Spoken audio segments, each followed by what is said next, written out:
This is how the virus first reached sub-Saharan Africa. The first confirmed case here in Lagos. Authorities are checking people as they arrive, but it can be a while before an infection makes someone feel ill enough to seek help.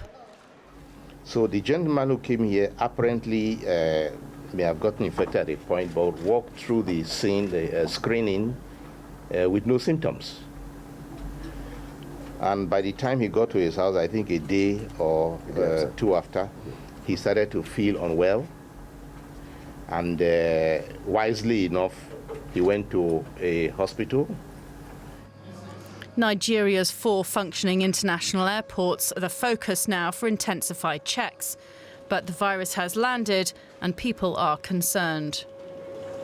If a country like China cannot totally contain and control this coronavirus thing, as sophisticated as they are, I'm very scared about Nigeria.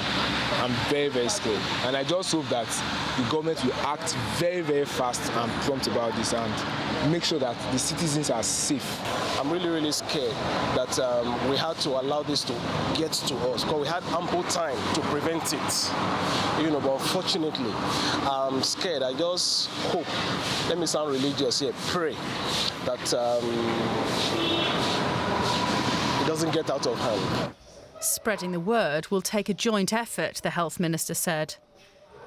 Yes, we do believe that religious leaders, traditional leaders, community gatekeepers, they are all listening to what we are saying.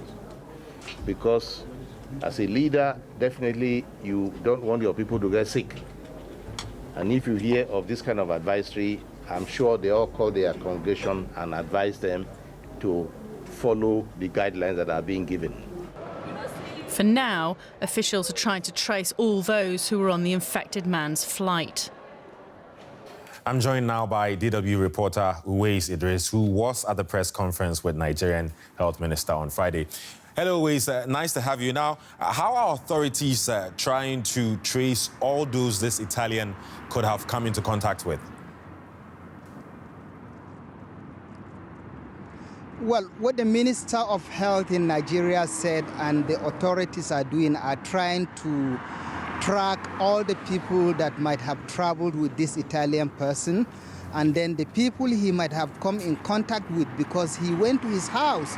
It was 2 days after arriving in Nigeria that he reported back to the hospital. So they assured Nigerians that they are going to track them and they will be kept for 14 to 28 days to ensure that they don't have the virus. And if they show any sign, then they will be taken to the treatment center, which is separated from other hospital facilities. Okay, I mean, it sounds like definitely difficult to do, so I'm sure they're working out the best strategies. But talking about strategies, the health ministry has been giving some sort of guidelines for people to use to help contain the virus. What are some of those guidelines they are spreading around? Well, number one, they said anybody that has a sign of cold or flu should please immediately report himself to a health facility and he will be treated free of charge. And then people should avoid living in congested area. People should start using hand sanitizers, and they are going to use the traditional rulers and religious leaders just the way Nigeria did when it had Ebola, because churches and mosques are places where you have a lot of congregation, a lot of conjunction of people. Okay, thanks for the update there, DW reporter Uwais Idris. Thank you.